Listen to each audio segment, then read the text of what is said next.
بسم الله الرحمن الرحيم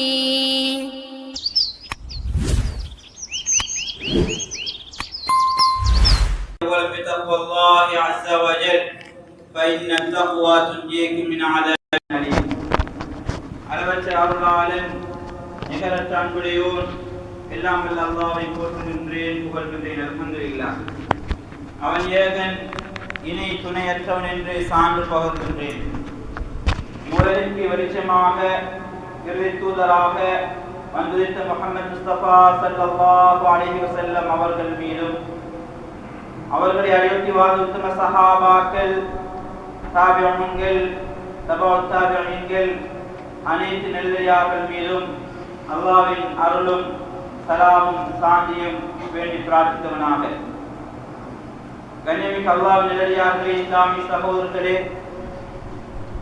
என்னுடைய வாழ்வின் அனைத்து நிலைகளிலும் எல்லாம் வல்ல அல்லாஹ்வை அஞ்சி தக்வாவுடன் கூடிய வாழ்க்கை வாழுமாறு முதலில் எனக்கும் அப்பால் உங்களுக்கும் நல்லுபதேசம் செய்கின்றேன். கண்ணியமிக்க நல்லடியார்களே, இஸ்லாமிய சகோதரர்களே, ஒரு முஸ்லிம் தனது வாழ்வில் என்றுமே இரண்டு மகத்தான பண்புகளுக்கு சொந்தக்காரராக இருக்க வேண்டும். அந்த இரண்டு பண்புகளையும் அல்லாஹ் சூரா தௌபாவிலே ஒரு வழிகாட்டலாக நல்லுபதேசமாக எங்களுக்கு செய்கின்றான். யா அய்யுஹல்லதீன ஆமனு தகுல்லாஹ் வகூனு மஅஸ் ஸாதிகீன். இந்த அல்-குர்ஆன் வசனத்திலே ஒரு முஸ்லிம் கொண்டிருக்க வேண்டிய இரண்டு பண்புகளை பற்றி நாங்கள் பார்க்கலாம். அதில் ஒன்று இறையச்சம், இரண்டாவது உண்மையாளர்களோடு இருத்தல் என்ற பண்புகளாகும். ஒரு முஸ்லிம் அவனது தனிப்பட்ட குடும்ப சமூக வாழ்க்கையில் எப்பொழுதும் இறையச்சத்தோடு வாழ வேண்டும், இறையுணர்வோடு வாழ வேண்டும். எல்லா நிலைகளிலும் அல்லாஹ்வை அஞ்சிக் கொள்வது ஒரு முஸ்லிமுக்கு இருக்க வேண்டிய, ஒரு முஃமின் கொண்டிருக்க வேண்டிய ஒரு தனித்துவமான ஒரு பண்பாகும். அவனது அந்த இறையச்சத்தை பாதுகாக்கும் பொருட்டு அவனது உள்ளத்தில் ஆழமாக பதிந்திருக்கின்ற அல்லாஹ்வுடனான உறவையும் அந்த இறையச்சத்தையும் பாதுகாக்கின்ற மற்றும் ஒரு பண்புதான் எங்களுடைய வாழ்க்கையில் நாங்கள் வாழ்கின்ற போது எப்பொழுதும் உண்மையாளர்களோடு இருக்க வேண்டும். இதைத்தான் அல்லாஹ் தஆலா அந்த வசனத்திலே அந்த இரண்டு பண்புகளையும் எங்களுக்கு உபதேசம் செய்கின்றான். ஈமான் கொண்டவர்களே, அல்லாஹ்வை அஞ்சிக் கொள்ளுங்கள், இத்தகுல்லாஹ் வகூனு மஅஸ் ஸாதிகீன், உண்மையாளர்களோடு இருங்கள். எனவே நம்முடைய வாழ்க்கையில் இறையச்சம் என்பது ஒரு ஆணிவேராக குடிகொண்டிருப்பது போன்று எங்களது சமூக வாழ்க்கையில் அன்றாட வாழ்வில் நல்ல மனிதர்களோடு உண்மையாளர்களோடு இருப்பது என்பதும் மற்றும் ஒரு தனித்துவமான ஒரு பண்பாகும். சில போது நாங்கள் இறையச்சமுள்ள மனிதர்களாக வாழ வேண்டும் என்று ஆசைப்படுகின்றோம், இறையச்சமுள்ள ஒரு உள்ளத்தை பெற்றுக் கொள்ள வேண்டும் என்று முயற்சிக்கின்றோம். ஆனால் மற்றொரு வகையில் சமூக வாழ்விலும் சமூக விவகாரத்திலும் உண்மையாளர்களோடு இருக்க வேண்டும் என்ற விடயத்தில் கொடுபோக்காகவும் கவனீனமாகவும் இருப்பது. எனவேதான் ஒரு முஃமினின் வாழ்வில் இறையச்சம் அச்சாணியாக திகழ்வது போன்றும் சமூக வாழ்வில் உண்மையாளர்களுடன் இருப்பது எங்களுடைய ஆன்மீக வாழ்வை மேம்படுத்திக் கொள்வதற்கு ஒரு உகந்த சிறப்பான ஒரு வழியாகும். உண்மையாளர்கள் என்பவர்கள் யார்? உண்மையாளர்கள் என்பவர்கள் அவர்களுடைய சொல், செயல், உள்ளும் புறமும் எப்பொழுதும் உண்மையாக உண்மை தன்மை மிக்கதாக அமைந்திருக்கும். சொல்லும் செயலும் உள்ளும் புறமும் எப்பொழுதும் உண்மையானதாக இருக்கும். நடிப்பு இருக்காது, ஏமாற்று இருக்காது, இரண்டு முகங்கள் இருக்காது. எப்பொழுதும் மற்ற மனிதர்களோடு அவர்கள் உண்மையாக நடந்து கொள்வார்கள். நீதி நேர்மையோடு இருப்பார்கள். அவர்கள் கொண்டிருக்கின்ற மற்றொரு தனித்துவமான பண்பு உண்மையாளர்கள் நீதியுள்ளவர்களாக இருப்பார்கள், நேர்மையானவர்களாக இருப்பார்கள், அதே போன்று வாய்மையாளர்களாகவும் இருப்பார்கள். எனவே இந்த பண்புகளை கொண்ட உண்மையாளர்களோடு அல்லாஹ் தஆலா எங்களை இருக்குமாறு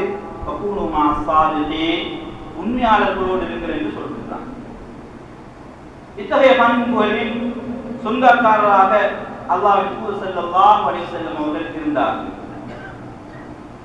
அன்று நுபுவத்துக்கு முன்னர் அந்த சமூகத்தில் இத்தகைய பண்புகளை அவர்கள் பெற்றிருந்ததன் காரணமாக அந்த சமூகம் அல்லாஹ்வின் தூதர் ஸல்லல்லாஹு அலைஹி வஸல்லம் அவர்களுக்கு ஒரு அழகான ஒரு பெயரை சொன்னார்கள். அஸ்ஸாதிக் அல் அமீன், உண்மையாளர், வாய்மையாளர், பொய் பேச மாட்டார், நம்பிக்கைக்குரியவர். அவரிடம் ஒரு பொறுப்பு, ஒரு உபகாரம், ஒரு பொருள், ஒரு பணி ஒப்படைக்கப்பட்டால் அவர் சிறப்பாக நிறைவேற்றுவார். அப்படித்தான் இந்த கால சமூகத்தில் அல்லாஹ்வின் தூதர் ஸல்லல்லாஹு அலைஹி வஸல்லம் அவர்களை அந்த சமூகம் பார்த்தது. எனவே எங்களுடைய வாழ்வில் நாங்கள் இறைச்சத்தை ஆசைப்படுவது போன்று, ஆசிப்பது போன்று எப்பொழுதும் நாங்கள் சமூக வாழ்வில் உண்மையாளர்களோடு இருப்பது என்பது நாங்கள் வளர்த்துக் கொள்ள வேண்டிய மற்றும் ஒரு அடிப்படை பண்பாகும். உண்மைக்கு மாற்றமான மற்றும் ஒரு பண்பு இருக்கின்றது. நாம் உண்மை பற்றி பேசுவது போன்று உண்மைக்கு புறம்பான மற்றும் ஒரு பண்புதான் அன்னிப்பா. உண்மைக்கு புறம்பான, எதிரான, இருக்கக்கூடாத ஒரு பண்பு இருக்கிறது, அது நிப்பா. அல்லாஹ்வின் தூதர் ஸல்லல்லாஹு அலைஹி வஸல்லம் அவர்கள் ஒரு ஹதீஸிலே சொன்னார்கள், ஆயத்துல் முனாஃபிகி ஸலாத், ஒரு நயவஞ்சகனின் அடையாளம் 3. இதா ஹத்தஸ கதிப, அவன் பேசினால் பொய் பேசுவான்.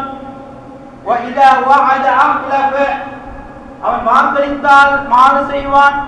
வ இதா துமின கான, அவன் நம்பி ஒரு பொறுப்பு, ஒரு பொருள் ஒப்படைக்கப்பட்டால் அவன் அதுக்கு மோசடி செய்வான். எனவே உண்மைக்கு மாற்றமான இந்த 3 பண்புகளையும் ஒரு உண்மையாளர் பெற்றிருக்க கூடாத 3 அடையாளங்களாக அது நயவஞ்சகத்தனத்தின் அடையாளம் என்று அல்லாஹ்வின் தூதர் ஸல்லல்லாஹு அலைஹி வஸல்லம் சொன்னார். எனவே இன்று நாங்கள் சமூக வாழ்க்கையில் உண்மையாளர்களோடு இருக்க வேண்டும்.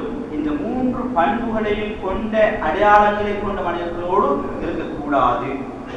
எனவே இதன் வெளிச்சத்தில் நாங்கள் பார்க்க வேண்டிய ஒரு மிக முக்கியமான ஒரு அம்சம்தான், இன்று நாங்கள் எங்களுடைய சமூக விவகாரங்களில் பொறுப்புகளுக்கு நாங்கள் பல மனிதர்களை, பொறுப்பாளர்களை நியமிக்கின்றோம். அது பள்ளிவாசல் பொறுப்புகளாக இருக்கலாம், ஒரு அமைப்பினுடைய பொறுப்புகளாக இருக்கலாம், அல்லது வேறு ஒன்றாக இருக்கலாம், ஒரு அரசியல் சார்ந்த ஒரு பொறுப்பாக கூட இருக்கலாம். பொறுப்புகளுக்கு நாங்கள் மனிதர்களை இன்றி பெருமளவிலே சமூக வாழ்க்கையை நாங்கள் கண்டு வருகின்றோம், தெரிவு செய்கின்றோம். எனவே பொறுப்பாளர்களை பதவி நிலைகளுக்கு தெரிவு செய்தல், பிரதிநிதிகளை தெரிவு செய்தல், பரிந்துரை செய்தல், வாக்களித்தல் போன்ற நிலைகளில் நாம் கடைபிடிக்க வேண்டிய ஒரு மிக முக்கியமான ஒரு பண்பாக எப்பொழுதும் நாம் எடுத்துக்கொள்ள வேண்டும். எனது கொள்கை, எனது சிந்தனை, எனது வாழ்வு உண்மையாளர்களோடு. அந்த உண்மைக்கு புறம்பான அடையாளங்களை கொண்ட மனிதர்களோடு நான் ஒரு போதும் இருந்து விடக்கூடாது என்ற விடயத்தில் நாங்கள் கவனமாக இருக்கிறோம். எனவே இந்த வெளிச்சத்தில் நாங்கள் அல் குர்ஆனின், அல்லாஹ்வினுடைய தீனின் வழிகாட்டல்களை பின்பற்றுவது எங்கள் மீது இருக்கின்ற ஒரு தார்மீக கடமையாகும். அது ஒரு ஆன்மீக பண்பாகும். என்னுடைய சகல நிலைகளிலும் நாங்கள் தெரிவு செய்கின்ற மனிதர்கள், பொறுப்பாளர்கள், சிபாரிசு செய்யப்படுகின்றவர்கள், இவர்கள் யாராக இருக்கணும்? நாங்கள் உண்மையாளர்களோடு இருக்கின்ற ஒரு பின்புலத்தை கொண்டவர்களாக இருக்க வேண்டும் என்பது கவனம் செலுத்த வேண்டும். இந்த கடமை நாங்கள் சரியாக செய்யாவிட்டால், இந்த பொறுப்பை நாங்கள் சீராக நிறைவேற்றாத போது சிறந்ததொரு சமூகம் உருவாக்கப்பட முடியாது. சமூக வாழ்வில் அநீதிகள் போகும், அமானித மோசடிகள், அநியாயங்கள், அனாச்சாரங்கள் மேலோங்கும், சமூகத்தின் அமைதி சீர்கெட்டு போகும். இதை நாங்கள் சரியாக முறையாக அல்லாஹ்வினுடைய இந்த வழிகாட்டல்களை சுமந்து தீனின் நெறியில் நடந்து கொள்கின்ற போது சிறந்த ஒரு சமூகம் உருவாக்கப்படும். சமூக மேம்பாடு அபிவிருத்தி உத்தரவாதப்படுத்தப்படும். சமூகத்தின் அனைத்து அலகுகளும் சீராக இருக்கும். எனவே இன்று சமூகத்தில் ஏற்பட்டிருக்கின்ற மிக பிரதானமான கோளாறுகளுக்கு காரணமாக இருப்பது நாங்கள் பொறுப்பாளர்களை தெரிவு செய்கின்ற போது யாரோடு நாங்கள் இருக்க வேண்டும் என்ற விடயத்தில் எடுக்கின்ற அந்த தீர்மானத்தில் விடுகிற பிழையாக உண்மையாளர்களோடு பொழுது கூணுமாசாதி. எனவேதான் தெரிவிக்கின்ற இஸ்லாமிய சகோதரர்களே, இன்றைய சமகால சூழலில் சமூகத்தின் அங்கத்தவர்கள் நாங்கள் என்ற வகையில் இந்த மார்க்கம் என் மீது சுமத்தியுள்ள இந்த அமானிதத்தை முறையாக நிறைவேற்றுவது எங்கள் மீது இருக்கின்ற ஒரு சன்மார்க்க கடமையாகும். அல்லாஹ் தஆலா குர்ஆனில் சொல்கின்ற போது, யா அய்யுஹல்லதீன ஆமனூ லா தகூனு அல்லாஹ வர் ரசூல் வ தகூனு அமானாத்திக்கும் வ அன்தும் தஅலமூன், விசுவாசிகளே, அல்லாஹ்வுக்கும் அவனுடைய தூதருக்கும் நீங்கள் மோசடி செய்ய வேண்டாம். மேலும் நீங்கள் அறிந்த நிலையில் உங்கள் மீது சுமத்தப்பட்ட அமானிதங்களுக்கு நீங்கள் மோசடி செய்ய வேண்டாம். எனவே அந்த அமானிதம் என்னவென்றால், நாங்கள் எங்களுடைய பொறுப்பாளர்களை தெரிவு செய்கின்ற போது விடுகின்ற தவறு. அது எங்கள் மீது இருக்கின்ற ஒரு அமானிதம். அல்லாஹ் எங்களுக்கு வழங்கி இருக்கின்ற அந்த அமானிதத்தை சரியாக நிறைவேற்ற வேண்டும். இல்லாத போது நாங்கள் அல்லாஹ்வுக்கும் அவருடைய தூதருக்கும் நாங்கள் மோசடி செய்கின்ற ஒரு பண்பை பெற்றவர்களாக மாறிடும். அல்லாஹ் தஆலா என்னை பாதுகாக்கும். இன்னும் ஒரு இடத்திலே அல்லாஹ் தஆலா சொல்கிறான், இந்த பண்புகள் பெற்ற மனிதர்கள் அவர்கள் யார் என்றால் முஃமின்கள். அந்த முஃமின்கள் வெற்றி அடைந்து விட்டார்கள். قد أفلح المؤمنون, முஃமின்கள் வெற்றி அடைந்து விட்டார்கள். அவர்களிடம் இருக்கின்ற ஒரு பண்பை அல்லாஹ் தஆலா சொல்கிறான், والذين هم لأماناتهم وعهدهم راعون, அவர்களுடைய அமானத்துகளை அமானிதங்களை அவர்கள் செய்த உடன்படிக்கைகளை அவர்கள் பொறுப்புணர்ச்சியோடு நிறைவேற்றுவார்கள். அதற்கு அவர்கள் வகை சொல்கின்ற நிலையிலே அந்த பொறுப்பை நிறைவேற்றுவார்கள் என்று அல்லாஹ் தஆலா ஒரு பண்பாக சொல்கின்றான். எனவே அந்த வகையில் நாங்கள் இந்த பொறுப்பை சரியாக எங்களுடைய சமூக வாழ்க்கையை நிறைவேற்ற கடமைப்பட்டது. அது ஒரு பள்ளிவாசல் நிர்வாக தெரிவாக இருந்தாலும் சரி, அதில் உள்ளூராட்சி மன்ற சபை தெரிவாக இருந்தாலும் சரி, ஒரு அமைப்பினுடைய பிரதிநிதித்துவமாக இருந்தாலும் சரி, அல்லாஹ் எங்களுக்கு வழங்கி இருக்கின்ற அந்த அமானிதத்தை நாங்கள் எப்பொழுதும் சீராக சிறப்பாக அவனுடைய வழிகாட்டுதல் பிரகாரம் நிறைவேற்றுவது எங்கள் மீது இருக்கின்ற ஒரு கடப்பாடாகும். எனவே அல்லாஹ்வின் நபியார்களே, இஸ்லாமிய சகோதரர்களே, நாங்கள் எதிர்வருகின்ற 6ஆம் தேதி இந்த நாட்டிலே உள்ளூராட்சி மன்ற தேர்தலை எதிர்கொண்டிருக்கின்றோம். இதற்கு முன்னால் எங்கள் மீது இருக்கின்ற அந்த அமானிதத்தை முறையாக சிறப்பாக தவறின்றி நாங்கள் நிறைவேற்ற கடமைப்பட்டிருக்கின்றோம். அல்லாஹ்வுடைய வழிகாட்டுதலின் பிரகாரம் நாங்கள் அதனை முயற்சியாக செய்ய வேண்டும். அதில் தவறு விடுகின்ற போது நாங்கள் எல்லோரும் பொறுப்பு சொல்ல வேண்டும். அது சில போது எங்களுடைய ஆன்மீக வாழ்க்கையை பாதிக்கும். நாளை மறுமையில் நாங்கள் அல்லாஹ்வின் முன்னிலையில் பொறுப்பு சொல்ல வேண்டி வரும். நாங்கள் விட்ட தவறுக்காக நாங்கள் வகை சொல்ல வேண்டும். எனவே எதிர்வருகின்ற அந்த உள்ளூராட்சி மன்ற தேர்தலில் எங்களுக்கு இருக்கின்ற அந்த பொறுப்பை நாங்கள் மிகச்சரியாக செய்ய வேண்டிய ஒரு கடப்பாடு இருக்கின்றது. ஏனென்றால் நாளை மறுமையில் கைசேதத்திற்குள்ளான மனிதர்கள் குழம்புவார்கள். அவர் எவ்வாறு குழம்புவார்கள் தெரியுமா? ரப்பனா அரினல் லதைனி அவல்லானா மினல் ஜின்னி வல் இன்ஸ், இரட்சகனே எங்களை வழிகெடுத்த மனிதர்களை எங்களுக்கு காண்பிப்பாயாக. எங்களை வழிகெடுத்த மனிதர்கள் ஜின்களில் இருந்தும் இன்சுகளிலிருந்தும் மனிதர்களில் இருந்தும் அவர்களை எங்களை காண்பிப்பாயாக. நஜஅலுஹுமா தஹ்த அக்தாமினா மினல் அஸ்பலீன், நாங்கள் அவர்களை எங்களுடைய பாதங்களுக்கு கீழாக வைத்து அவர்களை மிதிப்போம், அவர்களை ஆட்டி விடுவோம் என்று இந்த உலகிலே நாங்கள் செய்த தவறை நினைத்து சில போது நாளை மறுமையில் கை செய்யப்பட வேண்டும்.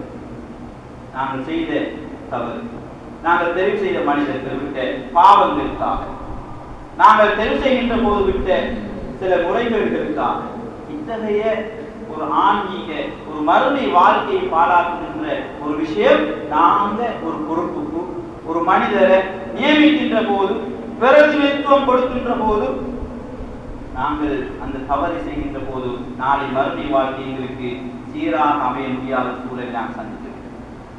கனிமின் அல்லாஹ்வின் நல்லடியார்களே, இஸ்லாமிய சகோதரர்களே, எனவே நமது செயற்பாடுகள் நாளை மறுமையில் கை சேதத்துக்குள்ளே ஆக்கிவிடக்கூடாது.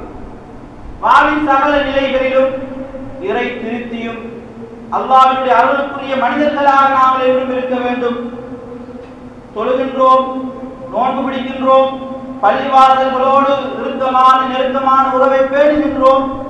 ஆனால் சமூக வாழ்க்கையில் சமூக விவகாரத்தில் இத்தகைய தவறுகள் எங்களுடைய மறுமை வாழ்க்கையை பாழாக்கிறது, ஆன்மீக வாழ்க்கையை பாழாக்குகிறது. எனவே இந்த விஷயத்தில் நாங்கள் கவனம் செலுத்துவது எங்கள் மீது இருக்கின்ற மிக பெருமதியான ஒரு பொறுப்பாகும். கண்ணியமிக்க அல்லாஹ்வின் இஸ்லாமிய நாம் வாழ்கின்ற நாட்டில் எமது தனித்துவம் பிரதிநிதித்துவம் என்பது இன்றியமையாது. அதனை உத்தரவாதப்படுத்துவதும் எம்மை பங்கேற்க செய்யும் பொறுமுறையாக இன்று தேர்தல்கள் காலத்தில் காலம் வந்து செல்கின்றன. அதன் மூலம் நாம் நாட்டை வளப்படுத்துவதற்காக எமது பொறுப்பாளர்களை பிரதிநிதிகளை தெரிவு செய்வது எங்கள் மீதுள்ள ஒரு முக்கியமான ஒரு பொறுப்பாகும். எனவே இந்த பொறுப்பை நாங்கள் செய்ய போகிறோம். எதிர்வருகின்ற வாரம் இந்த பொறுப்பை அமானித உணர்வோடு தவறின்றி பிழையின்றி மிகச்சரியாக நிறைவேற்ற வேண்டும் என்ற உணர்வு எங்கள் எல்லோருக்கும் இருக்க வேண்டும். அது எனது ஆன்மீக வாழ்க்கையை பாதிக்கும். நான் தவறிழைத்தால் நாளை மறுமையில் கை சேதத்திற்குள்ளாக வேண்டி வரும். அது எனது ஈமானையும் எனது ஆன்மீக வாழ்வையும் பாதிக்கின்ற ஒரு செயலாக மாறிவிடும் என்ற அந்த உணர்வோடு அச்சத்தோடு எங்கள் மீது இருக்க அந்த பொறுப்பை சரியாக நிறைவேற்றும். அல்லாஹ்வின் தூதர் ஸல்லல்லாஹு அலைஹி வஸல்லம் அவர்கள் சொன்ன ஒரு ஹதீஸ் ஹாக்கிமிலே பதிவு செய்யப்பட்டிருக்கின்றது.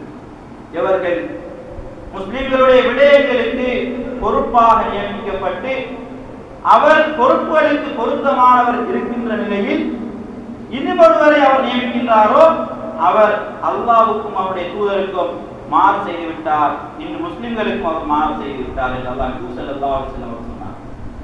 எனவே எங்கள் மீது இருக்கின்ற அந்த பொறுப்பை சரியாக நிறைவேற்ற வேண்டும்.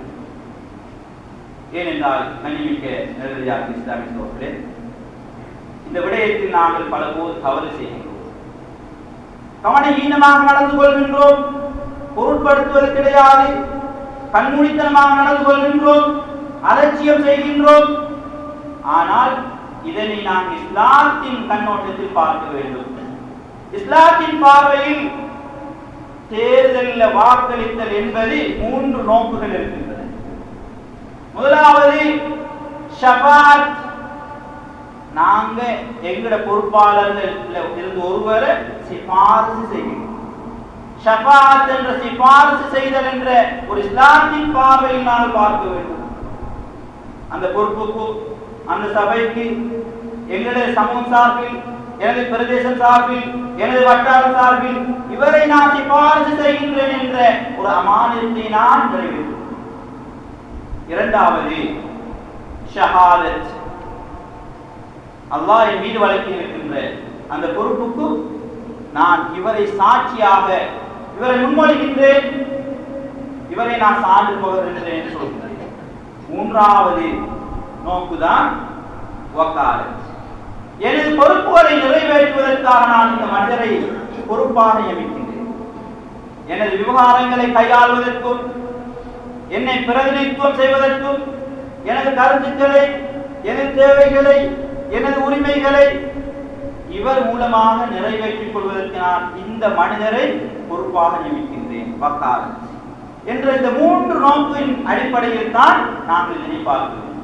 இஸ்லாம் அந்த விடயத்தை எங்களுக்கு மகாசித் ஷரியா என்ற இஸ்லாத்தின் குறிக்கோள்கள் என்ற கண்ணோட்டத்திலே இந்த விடயத்தை எங்களுக்கு தெளிவுபடுத்தும்.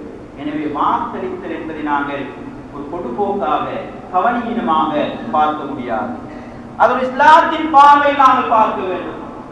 நான் செய்வது ஒரு அமலாக பார்க்க வேண்டும்.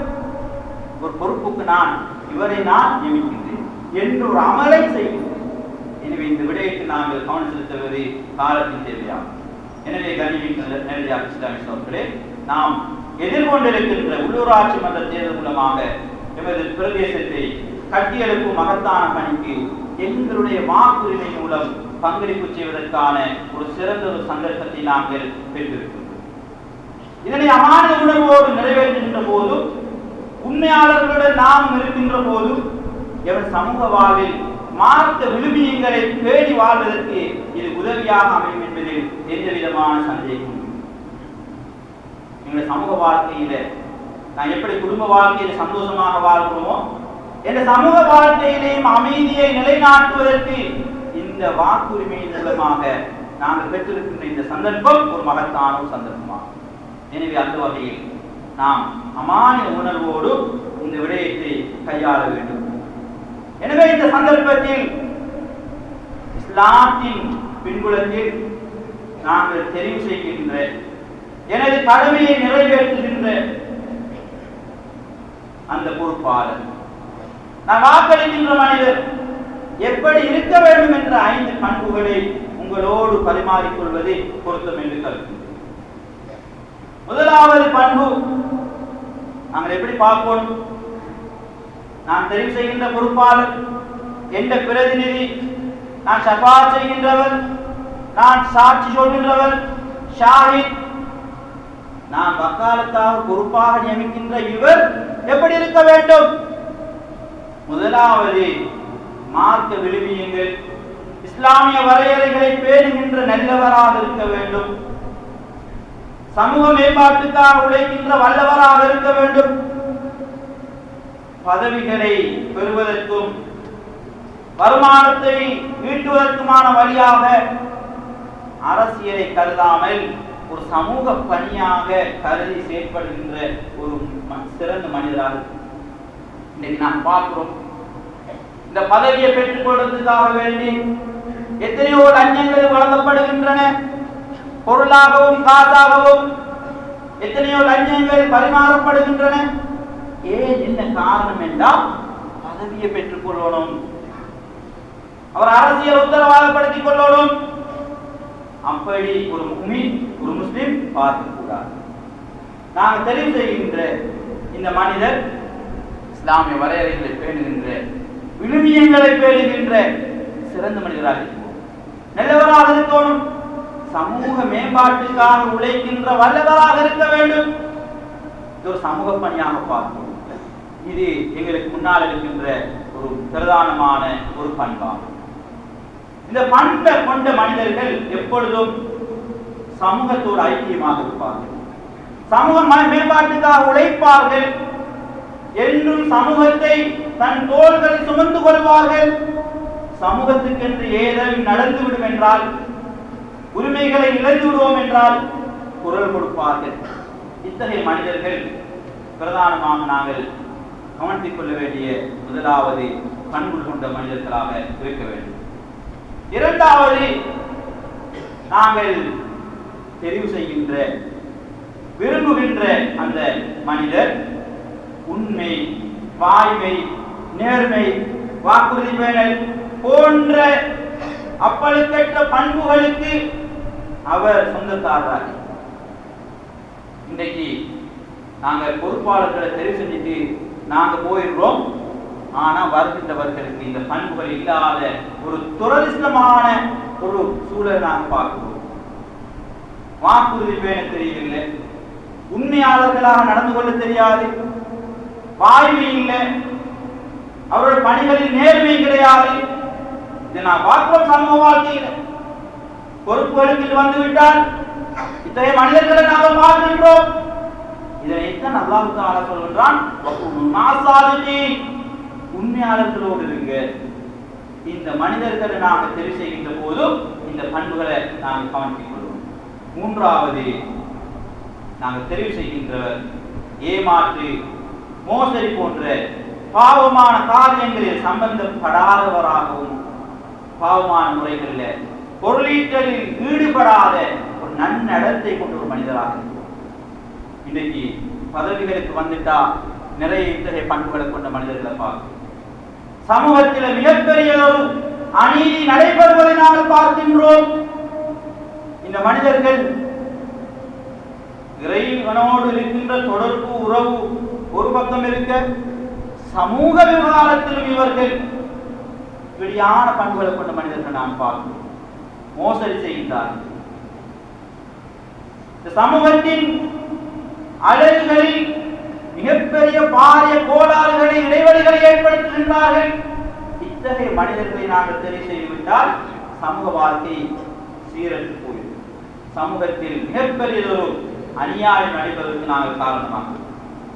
நான்காவது, நாங்கள் தெரிவு செய்கின்றவர் இந்த நாட்டை நேசிக்கின்றவராக, இந்த நாட்டை நேசிக்கின்ற சமூகப்பட்டுள்ள இந்த ஊரை கட்டியெழுப்புவதற்கு சிறந்த உபாயங்களை கொண்ட உணர்வுள்ள ஒருவராக இருக்கணும். எங்களுடைய பிரதேசத்திலே எத்தனையோ பிரச்சனைகள் இருக்கு. சுகாதார பிரச்சனை இருக்கின்றது, கலாச்சார சீர்கேடுகள் இருக்கின்றன, நோய்கள் இருக்கின்றன. எத்தனையோ பிரச்சனைகள் நாங்கள் சமூக வாழ்க்கையில் இந்த சமூக மேம்பாட்டிற்கு அச்சுறுத்தல்களை ஏற்படுத்தி இருக்கின்ற பிரச்சனைகளை பார்க்கிறோம். இப்படி தெரிவு செய்கின்ற ஒரு மனிதர் இந்த பிரச்சனைகளை கையாளுவார், சிறப்பாக நிதானமாக கையாளுவார். இல்லாத போது அவருக்கு இந்த பிரச்சனைகளுக்கு சம்பந்தம் இருக்கார். எனவே நான்காவது பண்பாக நாங்க தெரிவு செய்யணும். நாங்க தெரிவு செய்கின்றவர்கள் இந்த நாட்டை நேசிக்கின்றவராக, சமூகத்தில நல்ல பண்பாடுகளை கொண்டவராக, இந்த ஊரை கட்டியெழுப்புகின்ற உணர்வுள்ள துடிப்புள்ளவராக இருக்கணும் என்ற விடயத்தில நாங்கள் கவனித்திருக்கிறோம். ஐந்தாவது, பிறர் நலம் பெறணும். தன்னலம் தவிர்த்து பிறர் நலத்தை, பிறருக்காக உழைப்பதை, பிறருக்காக வாழ்கின்ற ஒரு நல்ல தூய நோக்கோடு, தூர நோக்கோடு ஈடுபடக்கூடிய ஒருவராக எங்களுடைய தெரிவு செய்கின்ற அந்த மனிதர் இருந்து விடுவார் என்றால் சமூக வாழ்க்கையில பல்வேறு விடயங்களை நாங்கள் சாதிக்கிறோம். சமூக மேம்பாட்டை நோக்கி, சமூக எழுச்சியை நோக்கி நாங்கள் எல்லோரும் நகர்கிறோம். எனவே ஐந்தாவது இந்த பண்பை கொண்டிருக்கின்ற ஒருவரை நாங்கள் தெரிவு. இந்த 5 பண்புகளும் ஒரு பொறுப்பாளர், அது நிர்வாகித்தாலும் யாராக இருந்தாலும் சரி, அது பள்ளிவாசலாக இருந்தாலும், அமைப்பாக இருந்தாலும், நிறுவனமாக இருந்தாலும், அது ஒரு கல்விக்கூடமாக இருந்தாலும், ஒரு பொறுப்புக்கென்று நாங்கள் ஒருவரை தெரிவு செய்கின்ற போது இந்த பண்புகளை கொண்ட மனிதர்களால் இந்த சமூகத்தின் எழுச்சியை நாங்கள் மிகச் சிறப்பாக திட்ட முடியும்.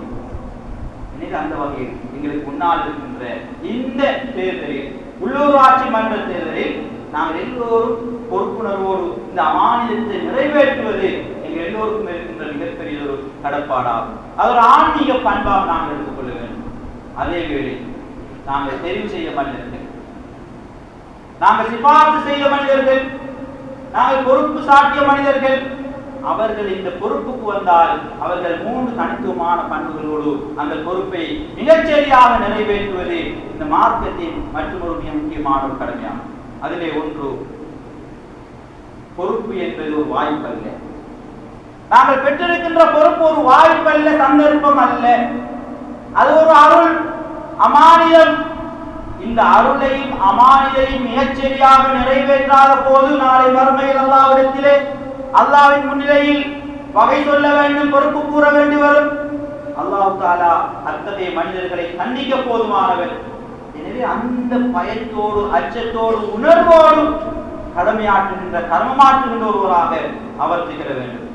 ஏனென்றால் அல்லாஹ்வின் தூதர் ஸல்லல்லாஹு அலைஹி வஸல்லம் அவர்கள் சொன்னார்கள், அத்தீனு நஸீஹா, மார்க்கம் என்பது உபதேசம், தூய்மையாக நடத்தல் என்பதாகும். மார்க்கம் என்பது நல்லுபதேசம் மட்டுமல்ல, தூய்மையாக நடப்பதாகும்.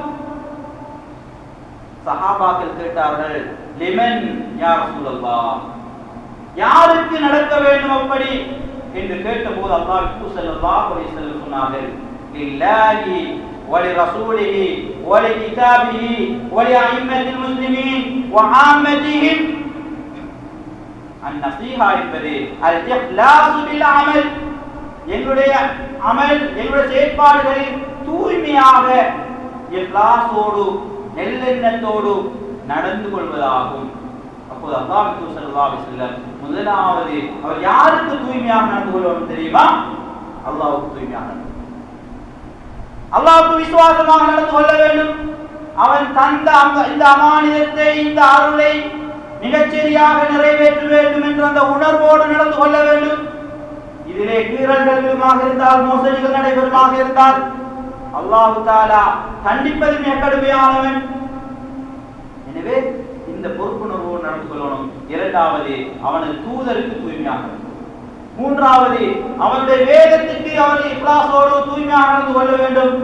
நான்காவது, முஸ்லிம்களின் தலைவர்களுக்கு அவர் தூய்மையாக நடந்து கொள்ளணும். கடைசியாக சொன்னார்கள் அல்லாஹ் ஸல்லல்லாஹு அலைஹி வஸல்லம் அவர்கள் வலி ஆமதிஹிம், பொதுமக்களுக்கு அவர் தூய்மையாக நடந்து கொள்ள வேண்டும். பொதுமக்களுக்கு அவர் தூய்மையாக நடந்து கொள்ள வேண்டும். அநீதி இழைக்க கூடாது, ஏமாற்றக்கூடாது, மோசடி செய்யக்கூடாது. பதவிக்கு வந்ததோடு சில போது நாங்க பார்க்கிறோம் எல்லாம் மறந்துடுவோம்.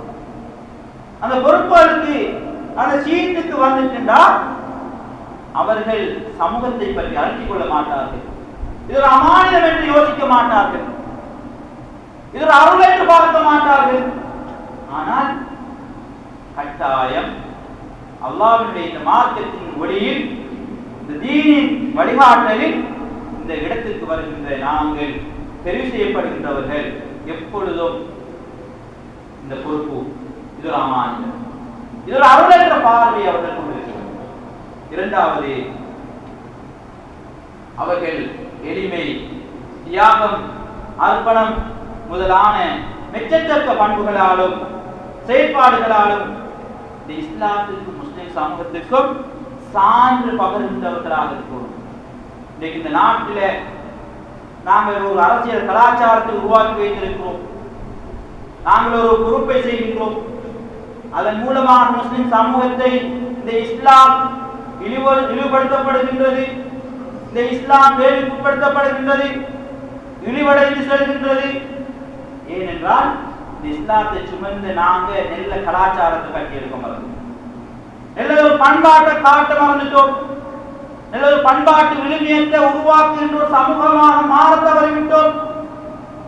ஏனைய இனத்தவர்களை போன்று நாங்களும் ஒரு கலாச்சாரத்தை உருவாக்கி இருக்கிறோம். அது மிக மோசமான ஒரு கலாச்சாரம். எனவே இந்த பொறுப்புகளுக்கு வருகிறாங்க, இந்த இஸ்லாத்தை பிரதிநிதித்துவம் செய்ய வேண்டும், முஸ்லிம் சமூகத்தை பிரதிநிதித்துவம் செய்ய வேண்டும், சான்று பகர வேண்டும். அல்லாஹ் தஆலா குர்ஆனில் சொல்ற நேரம் வகதாலிக ஜஅல்நாகும் உம்மத்தன் வஸத்தன் லிதகூனு ஷுஹதா அலன்னாஸ், உங்களை நாங்கள் நடுநிலையான சமூகமாக ஆக்கி இருக்கின்றோம். ஏனென்றால் நீங்கள் மனிதர்களுக்கு சான்று பகர்கின்றவர்களாக இருக்க வேண்டும் என்பதற்காக. லிதகூனு ஷுஹதா அலன்னாஸ், மனிதர்களுக்கு நீங்கள் சாட்சி சொல்ல வேண்டும். நன்னடத்தைகளால, பண்பாடுகளால, வார்த்தைகளால, செயற்பாடுகளால, உங்களுடைய வாழ்க்கை நெறியால நீங்கள் சமூகத்துக்கு சான்று பெற வேண்டும். நீங்கள் சுமந்திருக்கின்ற இந்த மார்க்கத்தை அவர்களுக்கு காட்சிப்படுத்துவது சேருமா? மற்ற சமூகம் எங்கள் அரசியலால, எங்கள் கலாச்சாரத்தால, எங்கள் சிந்தனைகளால கவரப்படுகிறதா? இல்லை. எனவே நாங்க இந்த பொறுப்புக்கு வந்துட்டால் எங்களுடைய இந்த பண்பாடுகளால் நாங்க இந்த மார்க்கத்தையும் இந்த சமூகத்தையும் பிரதிநிதித்துவம் செய்ய வேண்டும், சான்று பகர வேண்டும். இது இரண்டாவது நீங்கள் எடுத்துக்கொள்ள வேண்டிய மிக முக்கியமான இரண்டாவது பண்பாகும். மூன்றாவது, எந்த நிலையிலும் எங்களுடைய நடவடிக்கைகள் தனி மனிதர்களுக்கு அல்லது குழுக்களுக்கு அநீதி விளைத்து விடாமல் கடமையுணர்வோடு நாம் இந்த பணியை பொறுப்பேற்றுக்கொள்வோம். கடமையுணர்வு முக்கியம். இந்த மார்க்கத்தை எப்படி நாங்க சான்று பகர வேண்டுமோ எங்களை கடமை உணர்வால நாங்க இந்த மார்க்கத்துக்கு ஒரு நல்ல பெயர் எடுத்துக் கொடுப்போம். அல்லாஹ் தஆலா இந்த விடயத்தில் எங்களை வசியத் செய்கின்றான், உபதேசம் செய்கின்றான். எனவே கண்ணியமிக்க நல்லடியார்கள் இஸ்லாமிய சகோதரர்களே, இத்தகைய பண்புகள் கொண்டவர்கள் எங்களுடைய சபைகளே, எங்களுடைய பிரதேசத்திலே பொறுப்பாளர்களாக அலங்கரிக்கின்ற போது எமது பிரதேசம் தூய்மை பெறும், சிறந்த சமூக பெருமானங்கள் கட்டியெழுப்பப்படும். எமது பிரதேசத்தில் முன்னெடுக்கப்பட வேண்டிய கல்வி, கலாச்சாரம், பொருளாதாரம், சுகாதாரம், மார்க்க விழுமியங்கள் எல்லா அலகுகளும் கட்டியெழுப்ப முடியும். இப்படியான மனிதர்களை கொண்டவர்களாக நாங்கள் சிறப்பாக எங்களுடைய அமானிதத்தை, எங்களுடைய பொறுப்புணர்வை, இந்த கடமையை செய்தால் இத்தகைய ஒரு நிலைக்கு இந்த சமூகத்தை உருவாக்கலாம், கட்டியிருக்கலாம். எங்களுடைய பிரதேச மேம்பாடுகளையும் சுருக்கமாக சொன்னால் சமூக எழுச்சி பெறும். எங்களுடைய சமூகம் எழுச்சி பெறும். அத்தகைய எழுச்சியை நோக்கி நாம் செல்ல வேண்டும் என்றால் எங்களுடைய கரங்களில் இருக்கின்ற இந்த பொறுப்பை நாம் சிறப்பாக இந்த அல்லாஹ்வுடைய தீனின் மார்க்கத்தின் வழிகாட்டலின் பிரகாரம் செய்ய வேண்டும். எனவே அல்லாஹ் தஆலா எதிர்வருகின்ற காலங்களில் இந்த பொறுப்பை மிகச் சிறப்பாக செய்வதற்கு எல்லோருக்கும் அருள்பாலிப்பானாக. யா அல்லாஹ் எங்களுடைய பாவங்களை மன்னிப்பாயாக. யா அல்லாஹ் எங்களுடைய பெற்றோருடைய பாவங்களை மன்னிப்பாயாக. யா அல்லாஹ் எங்களை விட்டு பிரிந்து சென்ற உற்றார் உறவினர்கள் அனைவருடைய பாவங்களை மன்னிப்பாயாக. அவர்களுடைய மன்னரை வாழ்க்கையை ஈடேற்றமிக்கதாக வெளிச்சமானதாக ஆக்கிப்பாயாக.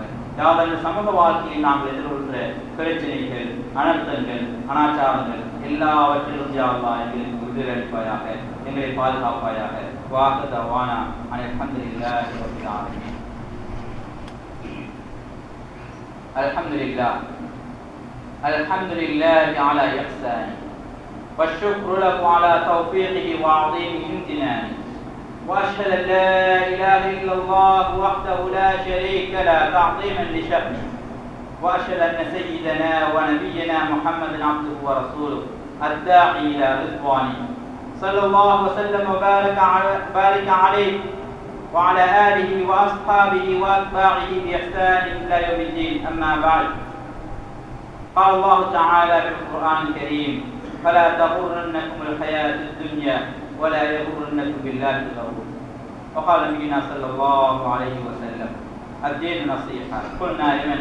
قال لله ولرسوله ولكتابه ولأئمة المسلمين وعامتهم. أما بعد، يا عباد الله، فأوصيكم ونفسي أولا بتقوى الله عز وجل، فإن التقوى تنجيكم من عذاب عليم.